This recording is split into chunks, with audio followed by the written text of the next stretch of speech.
Good day mga boss!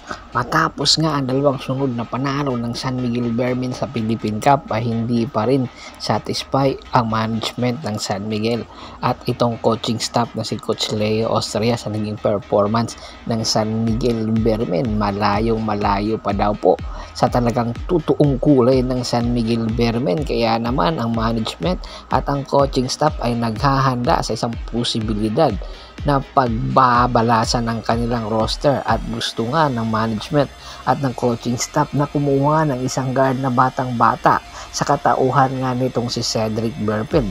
Matakatandaan na iulat na nga itong si Cedric Berfield ay nagrereklamo na sa management ng Blackwater Bossing at gusto na ngang magpa-trade sa ibang kupunan. Hindi na daw gusto ni Cedric Berfield na lagi nilang talo ang Blackwater Bossing.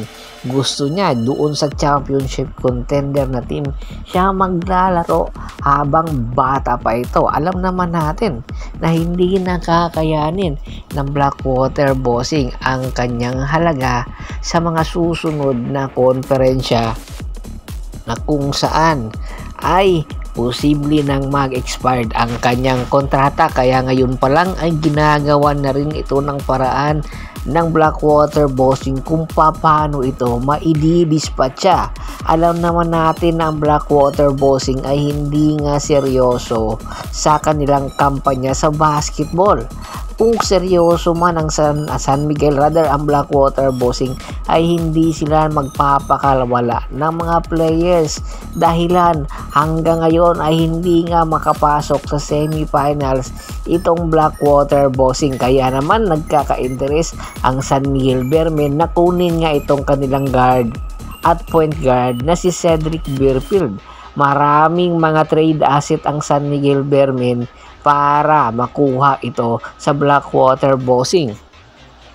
Dahil nga badly needed nga ng San Miguel Bearmen itong si Cedric Berfield. Remember ha, two-way player po itong si Cedric Berfield. At take note, hindi lang si Cedric Berfield, including na daw ngayon sa nininegotiate ng San Miguel itong Phoenix Fuel Master sa katauhan nga ng big man ng Phoenix na si Jason Perkins. Si Jason Perkins, isa sa mga legitimate big man ngayon ng PBA na kung saan ay ang tagal na rin netong hindi nakakakuha o nakakapasok man lang sa semifinal matchup ang kanyang kupunan na Phoenix, kaya gusto na rin magpa-trade anytime sa mga syempre contender na team katulad ng San Miguel Bearmen.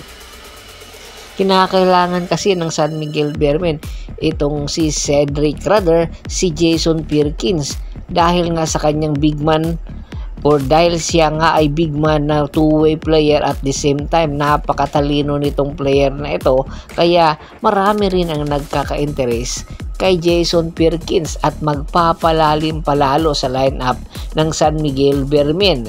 Gusto kasi mapunan ni Coach Leo Austria ang pagkawala nga ni Arwin Santos, na kung saan sa pagkawala nga ni Arwin Santos talaga namang balasahan umaatikabo ang San Miguel Bearmen at hanggang ngayon hindi pa sila nakaka-move on.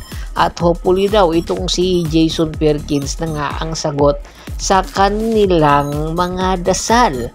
Alam natin na si Jason Perkins ay mas malalim ang maibibigay na lineup sa San Miguel Bearmen dahil na rin sa kanyang talento at syempre sa kanyang dedikasyon at sa kanyang leadership, na kung saan po pwede nga siyang maging backup na big man ni Junmar Fajardo. Kaya aabangan natin yan. Hindi lang pala itong si Jason Perkins ang gustong kunin ng San Miguel Bearmen na big man, including na rin daw ang big man ng Blackwater Bossing. Nagkaka-interest na rin itong si Coach Leo Austria kay Christian David. Si Christian David kasi isa itong big man na merong 6'7" ng height, high flying ability, at the same time merong outside shooting ability na wala nga sa kanilang mga big man ngayon sa lineup ng San Miguel Bearmen.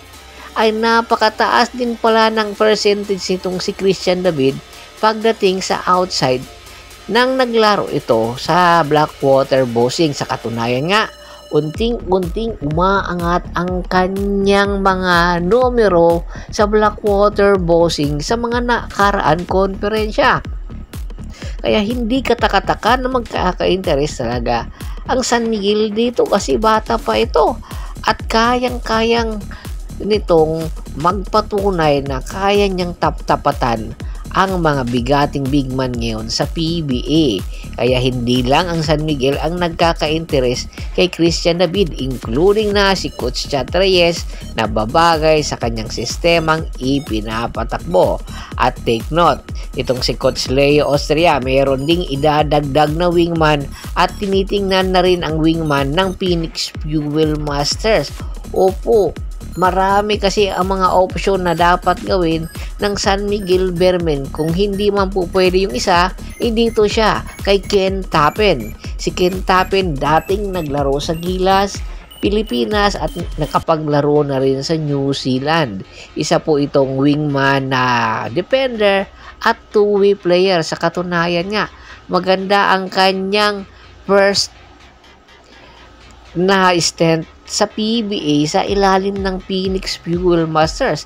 Pinatunayan niya na isa siyang role player at the same time energy guy na po pwedeng maibigay ang hinahanap na puntos ng San Miguel kung kakailanganin. Kaya ang mga ito ay nagkaka-interest nga ang San Miguel. Kaya ano sa tingin nyo? Sa 3 at 4 na player na nabanggit natin, sino ang malaking posibilidad na makukuha ng San Miguel Bearmen? Komento lang sa baba ng video at pag-usapan natin yan. Once again, this is Percival Monteron at your service. Don't forget to subscribe my sports channel at don't forget to click the notification bell button para nga maging updated palagi sa kwentuhan. Bago pa man natin tapusin ang ating kwentuhan, shoutout muna tayo sa ating mga solid na followers na laging sumusuporta sa atin, kay Kagawad Kat sa Kinudukusin ng Hagonoy, Bulacan, Adrian Dulay at sa Dulay family, Anthony Lucky Alon at sa Lucky Alon family, Ricky Lanza ng Ricky Rider TV ng Tansa Cavite. Marami pong salamat sa walang sawa niyong pagsuporta.